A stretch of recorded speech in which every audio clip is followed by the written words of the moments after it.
Olá, meus queridos, sejam todos bem-vindos para mais um estudo aqui no nosso canal. Que Deus abençoe a sua vida, a sua família grandemente, e a paz de nosso Senhor Jesus Cristo venha habitar em vossos corações. Nós iremos dar continuidade ao estudo comentando o Novo Testamento.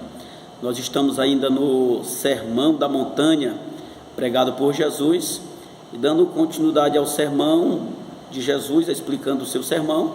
Nós iremos tratar hoje sobre vingança versus amor ao próximo, que está em Mateus 5, dos versículos 38 ao 48, texto que ora passamos a ler. Mateus capítulo 5, versículo 38, que assim diz: ouvistes que foi dito, olho por olho, dente por dente.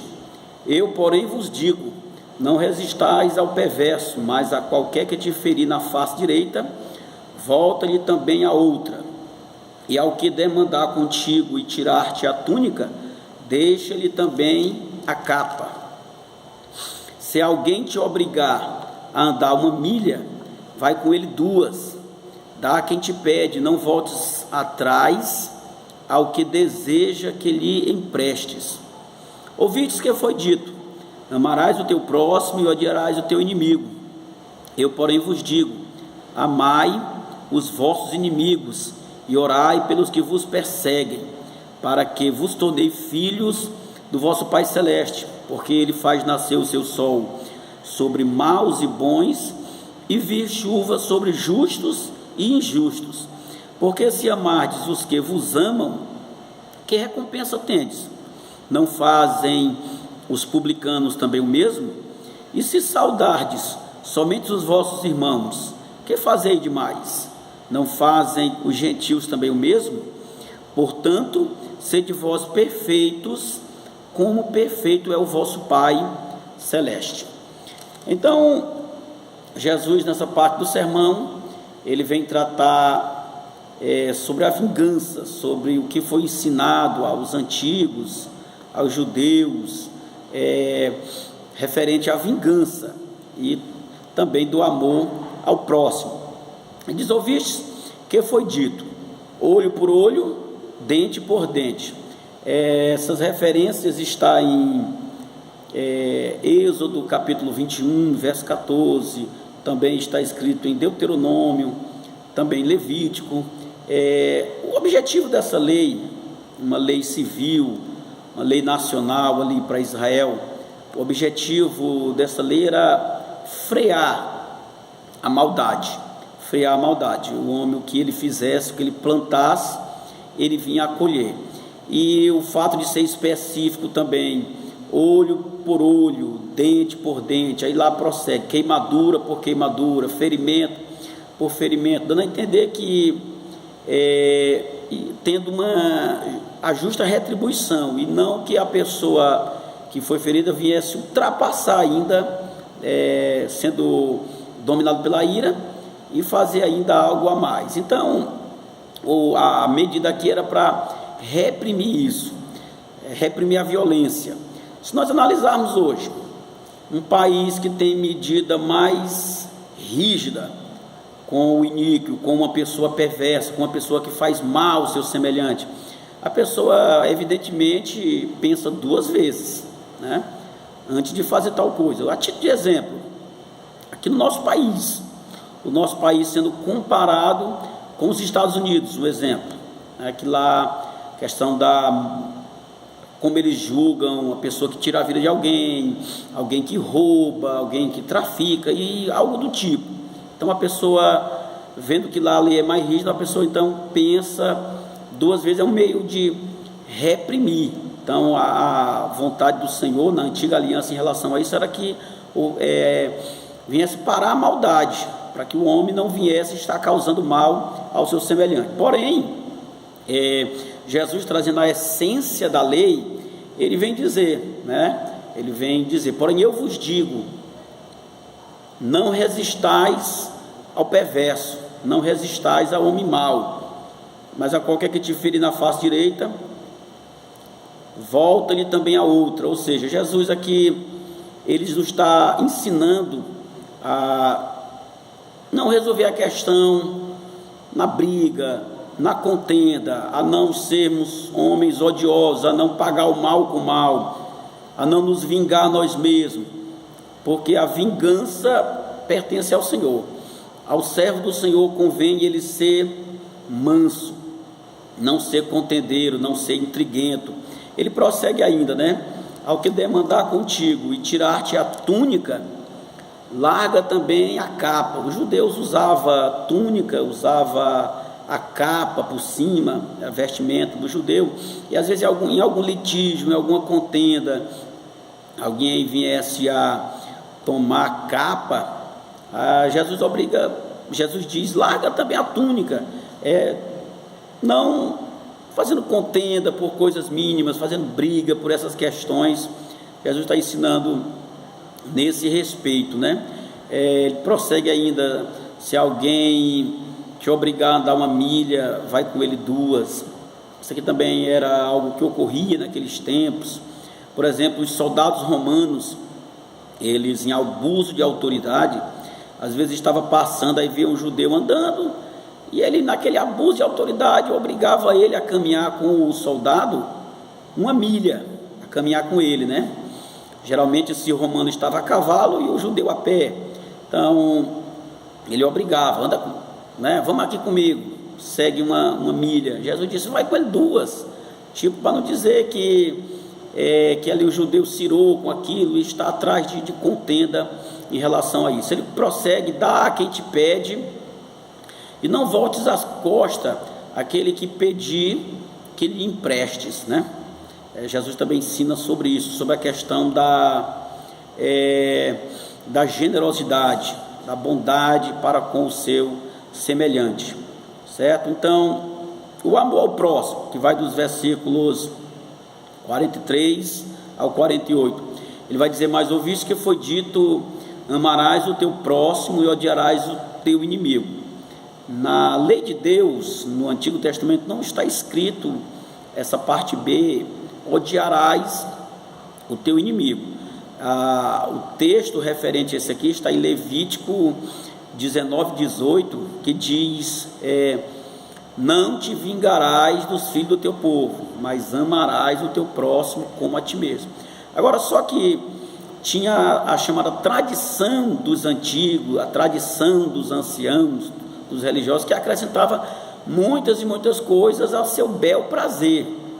Então, essa questão de odiar o inimigo aqui era nessa tradição lá, que eles tinham como amigos só os judeus ou alguém que era repatriado para o judaísmo, um prosélito, por exemplo, mas os gentios e os outros povos eram tidos como inimigo, aí era ensinado isso. Então Jesus quebra esse ensinamento errado. Ele diz, a partir do verso 44, eu, porém, vos digo, amai os vossos inimigos e orai pelos que vos perseguem. Então o Evangelho, ele vai na contramão do conceito mundano, ele vai na contramão desse sistema. Por isso que o servo de Deus é alguém diferente, é alguém que ele é de outro reino. Como Jesus disse, o meu reino não é desse mundo, né? É amar os inimigos, não é uma tarefa fácil, e diria impossível se o Espírito Santo não habitar em nós, se nós não deixar Cristo entrar em nós para obedecermos aos seus mandamentos, né? Orar pelos inimigos e, melhor, amar os inimigos e orar pelos que nos perseguem. Aí Jesus diz o porquê, no verso 45, para que vos tornei filhos do vosso Pai Celeste, porque Ele faz nascer o sol, né, sobre maus e bons, e via a chuva sobre justos e injustos. Por exemplo, quando a chuva vem, Deus faz cair a sua chuva, tanto sobre o teto daquele que teme a Deus, daquele que adora ao Senhor, como daquele que é ateu, daquele que não crê em Deus, ou daquele que adora outros deuses, e assim por diante. Um exemplo, Deus manda a chuva lá das safras, manda a chuva lá nas roças, nas plantações, tanto daquele que teme a Deus, como daquele que não teme a Deus. Mesma coisa ele faz nascer o sol sobre todos, e assim por diante, né? Jesus vem dizer ainda mais, né? Porque se amardes os que vos amam, que recompensa tendes? Né? Não fazem os publicanos também o mesmo? Publicano aqui eram os que os judeus reprimiam como os piores pecadores daquela época, né? Então, mesmo esses piores pecadores, esses publicanos, eles amam quem ama ele. Isso é com todo mundo vai amar quem ama ele, todo mundo vai agradar quem agrada a ele, aquele círculo de amizade, e assim por diante, né? Mas Jesus está dizendo que se nós amar só quem nos ama, não tem diferença nenhuma, todo mundo faz. Então o cristão, ele tem que estar um pouco acima, porque ele tem que amar sim os que amam ele, mas também até aquele que não ama ele. E ele prossegue no verso 47: e se saudardes, saudar, falar, cumprimentar somente os vossos irmãos, que fazei demais?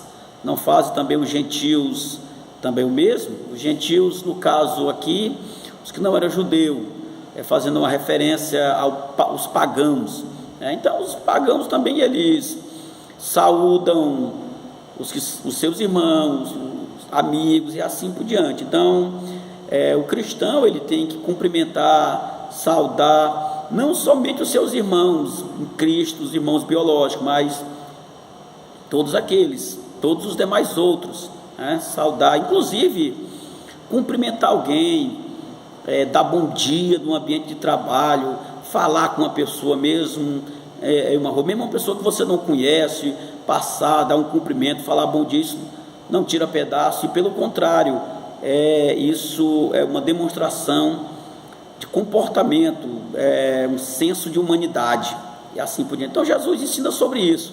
Se nós saudar, cumprimentar só os que nos cumprimentam, não há diferença nenhuma de todos os demais. O cristão, ele precisa também saudar a todos os demais, e assim por diante. Então ele conclui: portanto, sede vós perfeitos, como é perfeito o vosso Pai Celeste. Obviamente aqui Jesus não está dizendo essa perfeição aqui em a pessoa e o cristão ser inerrante, ou infalível, ou não cometer pecados, né? Não errar e assim por diante, certo?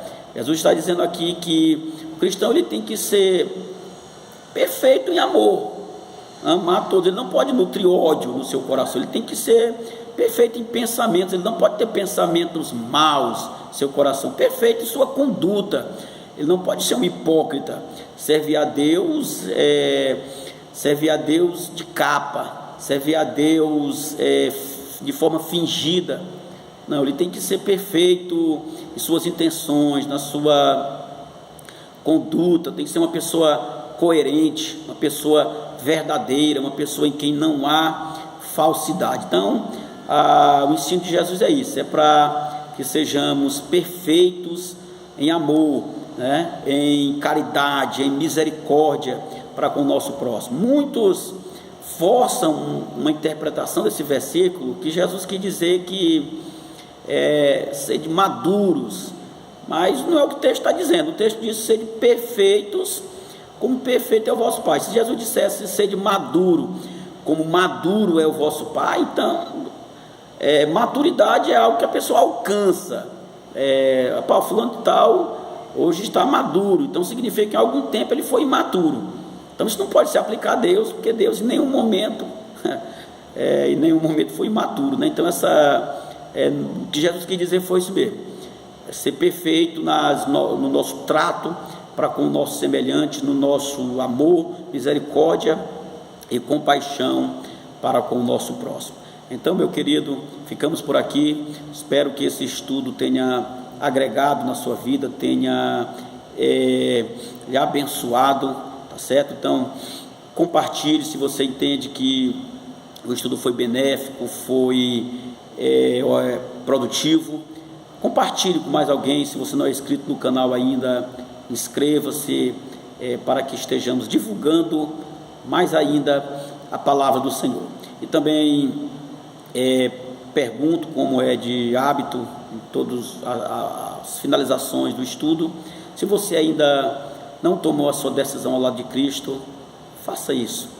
Jesus Cristo te ama, tem um plano na sua vida, um plano de salvação. Ele em breve voltará, tá certo? Você que me ouve, porventura afastou-se dos caminhos do Senhor, é hora de voltar. Jesus Cristo está prestes a regressar, a porta da graça está aberta, porém um dia ela se fechará. E a vontade de Deus é que todos os homens sejam salvos e cheguem ao pleno conhecimento da verdade. Porém, o homem precisa dar uma resposta diante desse convite da salvação, diante do sacrifício que Jesus Cristo fez na cruz do Calvário. Que Deus te abençoe, meu querido. Até o próximo estudo.